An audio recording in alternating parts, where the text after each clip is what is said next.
Big ബോസിന്റെ ഈ ആഴ്ചയിലെ നോമിനേഷൻ ലിസ്റ്റ് പുറത്തു വന്നിട്ടുണ്ട്. 13 പേരാണ് ഇത്തവണ നോമിനേഷനിൽ ഉൾപ്പെട്ടിരിക്കുന്നത്. ആദ്യം തന്നെ ഈ ഒരു 13 പേരടങ്ങുന്ന നോമിനേഷൻ ലിസ്റ്റിൽ നിങ്ങൾ ആർക്കാണ് വോട്ട് ചെയ്യുന്നതെന്ന് താഴെ ഒന്ന് കമന്റ് ചെയ്യുക. 5 പേരെ ഡയറക്റ്റ് ആയിട്ട് തന്നെ ഓൾറെഡി നോമിനേഷൻ ലിസ്റ്റിൽ ഇട്ടിട്ടുണ്ട്. അതിൽ 4 പേര് വൈൽഡ് കാർഡുകളാണ്.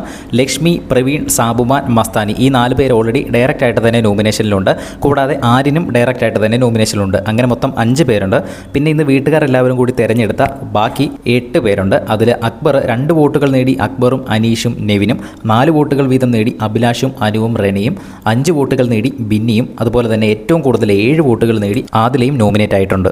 ഇവരെല്ലാവരെയും നോമിനേറ്റ് ചെയ്യുന്നതിനായിട്ട് പറഞ്ഞ കാരണങ്ങളാണ് ഏറ്റവും കോമഡി. അത് ബിഗ് ബോസ് അനൗൺസ് ചെയ്യുന്നത് ഇങ്ങനെയാണ്: ഡബിൾ സ്റ്റാൻഡേർഡ്, സേഫ് ഗെയിം, സ്വന്തം നേട്ടത്തിനായി മറ്റുള്ളവരെ ഉപയോഗിക്കുക, നിഴലായി നിൽക്കൽ, കാലുവാരൽ, കുത്തിത്തിരിപ്പ്, കള്ളം പറയൽ, പക്ഷപാതം, ഫേവറേറ്റിസം കാണിക്കുക, ഗ്രൂപ്പിസം കളിക്കുക, പെങ്ങളൂട്ടിക്കാട്, ആക്രമണ സ്വഭാവം, ഇങ്ങനെ എണ്ണിയാൽ തീരാത്ത ഒട്ടനവധി കാരണങ്ങൾ കൊണ്ടാണ് നിങ്ങളെ എല്ലാവരെയും നോമിനേറ്റ് ചെയ്തതെന്ന് പറഞ്ഞാണ് ബിഗ് ബോസ് ആദ്യം തന്നെ അനൗൺസ് ചെയ്തിരിക്കുന്നത്. അങ്ങനെ മൊത്തം 13 പേരാണ് ഇത്തവണ നോമിനേഷൻ ലിസ്റ്റിൽ വന്നിരിക്കുന്നത്. ഈ ഒരു നോമിനേഷൻ ലിസ്റ്റിൽ നിങ്ങൾ ആർക്കാണ് വോട്ട് ചെയ്യുന്നതെന്ന് താഴെ ഒന്ന് കമൻറ്റ് ചെയ്യുക. ബിഗ് ബോസിൻ്റെ കൂടുതൽ ലൈവ് വീഡിയോസിനായിട്ട് ചാനൽ സബ്സ്ക്രൈബ് ചെയ്യുക.